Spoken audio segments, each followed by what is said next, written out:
Hello. इस video हम discuss करने वाले हैं एसएचजी हार्मोन के बारे में। ये काफ़ी इंपॉर्टेंट हार्मोन है, हमें क्लिनिकली भी इंपॉर्टेंट है और हमें एक एग्जाम में भी पूछा जाता है वेरी कॉमनली। सो एसएचजी हार्मोन यानी ह्यूमन कोरियोनिक गोनाडोट्रोपिन, जो हार्मोन्स कोरियन यानी जो हमारी सेंसर ट्रोपोब्लास्ट है, प्लासेंटा का पार्ट है जो ट्रोपोब्लास्ट से बनता है, उस सेंसर ट्रोपोब्लास्ट से फॉर्म होता है, वहाँ से सेक्रेट होता है और ये काफ़ी इंपॉर्टेंट होता है जो प्रेगनेंसी होती है, प्रेगनेंसी को मेंटेन करने के लिए। ओके, क्योंकि जो एलएच काम करता है हमारे प्रेगनेंसी में कॉर्पस ल्यूटेम को मेंटेन करने के लिए, जब कॉर्पस ल्यूटेम मेंटेन होगा तभी प्रोजेस्टेरॉन वहाँ से प्रोड्यूस होगा।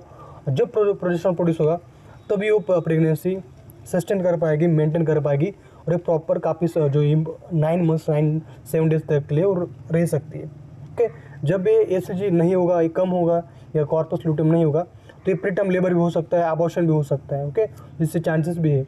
इसलिए जो ह्यूमन कोरियोनिक गोनाडोट्रोपिन है काफ़ी इंपॉर्टेंट है। सेकंड जो इसका इंपॉर्टेंस है दोस्तों, मैं आपको बता रहा हूँ, जो यूरिन प्रेगनेंसी टेस्ट होते हैं जो हमें काफ़ी कॉमनली यूज़ की जाती है इंडिया में या बाहर भी, कि प्रेगनेंसी कंफर्म करने के लिए, तो उसमें इसी हार्मोन को यूरिन में डिटेक्ट किया जाता है। ओके, इसी ह्यूमन कोरियोनिक गोनाडोट्रोपिन से एसएचजी हार्मोन के लिए। तो जो एसएचजी हार्मोन है ग्लाइकोप्रोटीन हार्मोन है। ओके, तो इसमें जो दो सबनेट्स होते हैं, एक होता है अल्फा सबनेट्स और दूसरा होता है बीटा सबनेट्स। जो अल्फा सबनेट होता है वो सिमिलर होता है लाइक एलएच, एफएसएच या टीएसएच को। इन तीनों हार्मोन्स को सिमिलरिटी है अल्फा सबनेट के लिए, लेकिन जो बीटा सबनेट है वो स्पेसिफिक है। उस बीटा सबनेट का बीटा एसएचजी को ही हम डिटेक्ट करते हैं यूरिन में या ब्लड में। ओके, सो उसको एलएच के लिए फंक्शन सिमिलरिटी है, जो एलएच, एफएसएच या टीएसएच के उसमें स्ट्रक्चरल सिमिलरिटी थी, लेकिन जो एलएच है उसके साथ फंक्शनल सिमिलरिटी है बीटा एसएचजी या इस एसएचजी हार्मोन की। फंक्शनल सिमिलरिटी यानी जो काम एलएच कर रहा है हमारे प्रेगनेंसी में वही काम हमारा एसएचजी हार्मोन कर रहा है। तो उसके फंक्शंस क्या क्या इस ह्यूमन कोरियोनिक गोनाडोट्रोपिन हार्मोन्स के।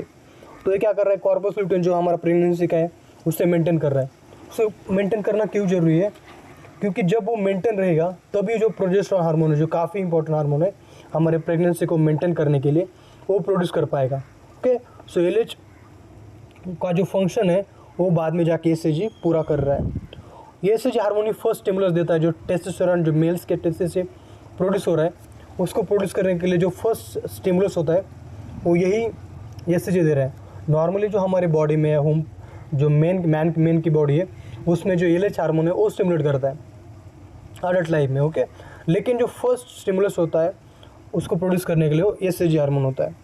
फिर जो मैटर्नल थायराइड ग्लैंड है उसको भी स्टिमुलेट कौन करता है, एसएचजी हार्मोन ही करता है, क्योंकि सिमिलरिटी है स्ट्रक्चर में। और यही स्मूथ मसल रिलैक्सेंट है जो कि काफ़ी इंपॉर्टेंट होता है प्रेगनेंसी को या उस यूट्रस को क्विसेंट स्टेज में या इस ठंडा रखने में, इस बात में ध्यान में रख सकते हैं, उसको शांत रखने में या क्विसेंट स्टेज में रखने के लिए इस एसएचजी हार्मोन का काफ़ी बड़ा रोल है।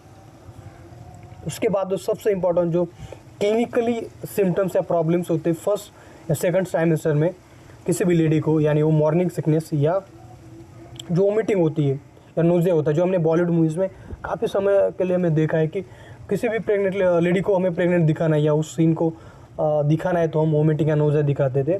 तो उसका रीज़न क्या होता है, जो एसएचजी हार्मोन है वो होता है वही मॉर्निंग सिकनेस या जो फर्स्ट या सेकंड ट्राइमेस्टर में जो वोमिटिंग या नोज़िया होता है उसके लिए।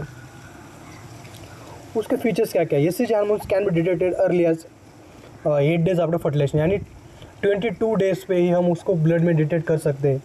जो ब्लड में डिटेक्ट किया जाता है या ब्लड में जो वो होता है, ब्लड में हम जब डिटेक्ट करते हैं वो काफ़ी सेंसिटिव होता है। ओके, सो 22वें दिन में या 8 डेज आफ्टर फर्टिलाइजेशन में भी हम वो ब्लड में डिटेक्ट कर सकते हैं।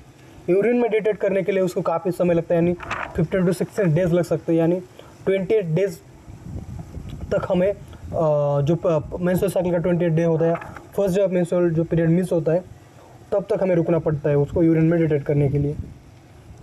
उसका नेक्स्ट फीचर है कि वो डबल होता है, हर 48 आवर्स में डबलिंग उसकी जो कॉन्सेंट्रेशन है ब्लड में वो डबल होते रहता है, जो कि काफ़ी इंपॉर्टेंट है हमें क्लिनिकली कई सारी कंडीशंस को डायग्नोस करने के लिए। अब जो एसएचजी हार्मोन यानी ह्यूमन कोरियोनिक गोनाडोट्रोपिन हार्मोन है, ये हार्मोन प्रेगनेंसी टेस्ट में हम यूज़ करते हैं। उसमें 2 टेस्ट होते हैं, एक यूरिन होता है, दूसरा ब्लड टेस्ट होता है। यूरिन टेस्ट जो हमें काफ़ी कॉमनली यूज़ करते हैं, जो यूरिन प्रेगनेंसी किट आती है नॉर्मली जो मार्केट में मिलती है, तो बेस होती है सैंडविच इलेजर टेस्ट है, उस पर बेस होती है। Minimum value 20 to 60 milli international unit पर ml ऑफ यूरिन में हो डिटेक्ट कर सकते हैं, यानी उतना वैल्यू यूरिन में होना चाहिए उसको डिटेक्ट करने के लिए।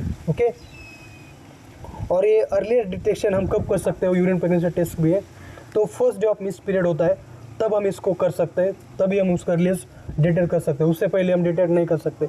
जो यूरिन प्रेगनेंसी टेस्ट होती है, जो हम किट यूज़ करते हैं, उसका टाइम जो यूज़ करने का, जब पीरियड मिस होते तभी हम इसको यूज़ करना है।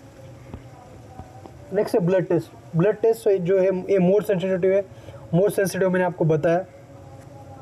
और जो एसएचजी हार्मोन है वो 1 to 2 milli intercellular unit blood की वैल्यू हो तब भी हम उसको डिटेक्ट कर सकते हैं, यानी काफ़ी सेंसिटिव है, काफ़ी अर्ली हम ब्लड से डिटेक्ट कर सकते हैं कि प्रेगनेंसी हुई है या नहीं हुई है, कंफर्म करने के लिए।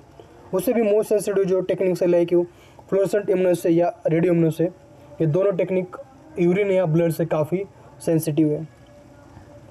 तो क्लिनिकल कंडीशन जिसमें कि हम यूज़ करते हैं डायग्नोस करने के लिए यूपीटी या यूरिन प्रेगनेंसी टेस्ट में, ओके। फैसिलिटी जिसमें कि यूरिन प्रेगनेंसी टेस्ट पॉजिटिव आई हो लेकिन लेस देन 4 वीक्स ड्यूरेशन हुआ हो उस प्रेगनेंसी के लिए, तो यूएसजी पे तो डिटेक्ट नहीं हो सकती प्रेगनेंसी, लेकिन हमें कंफर्म करना है। तो हम क्या करेंगे, सीरियली जो बीटा एसएचजी के लेवल्स है उनको डिटेक्ट करेंगे एवरी 48 आवर्स के लिए, क्योंकि 48 आवर्स को डबल होता है उसका वैल्यू।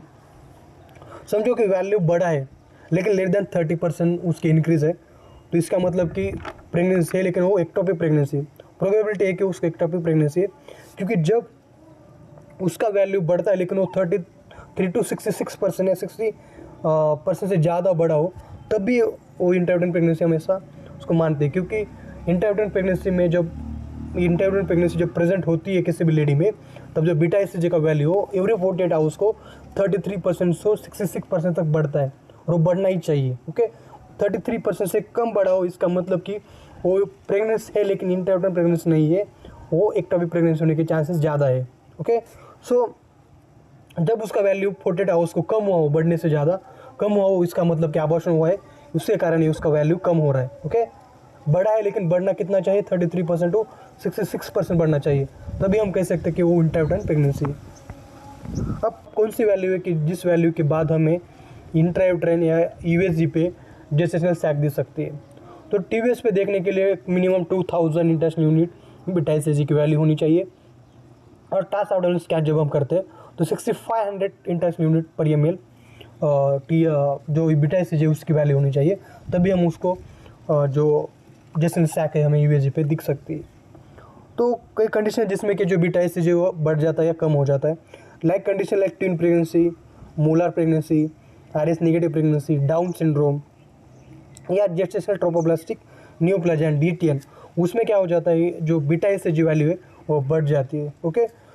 और लाइक एक्टोपिक प्रेगनेंसी या अबॉर्शन या trisomy other than down syndrome, okay, उसमें क्या हो जाता है जो बीटा एसएचजी है उसकी वैल्यू कम हो जाती है, समझे। Twin pregnancy, molar pregnancy, RS negative pregnancy, down syndrome and GTN में बढ़ जाता है, और abortion, active pregnancy and trisomy other than down syndrome, उसमें क्या हो जाता है जो वैल्यू है वो डिक्रीज हो जाती है, ओके। सो तो ये तो था सारी जानकारी about the beta SHG hormone यानी ह्यूमन कोरोनिक गोनाडोट्रोपिन हार्मोन, जो काफ़ी इंपॉर्टेंट होता है हमारे प्रेगनेंसी में और प्रेगनेंसी मेंटेन करने में, हमें क्लिनिकली उस प्रेगनेंसी को डिटेक्ट करने में बाय यूपीटी एंड कई सारी कंडीशंस में हम इस वैल्यू को डिटेक्ट कर सकते हैं डायग्नोस करने के लिए। Thank you.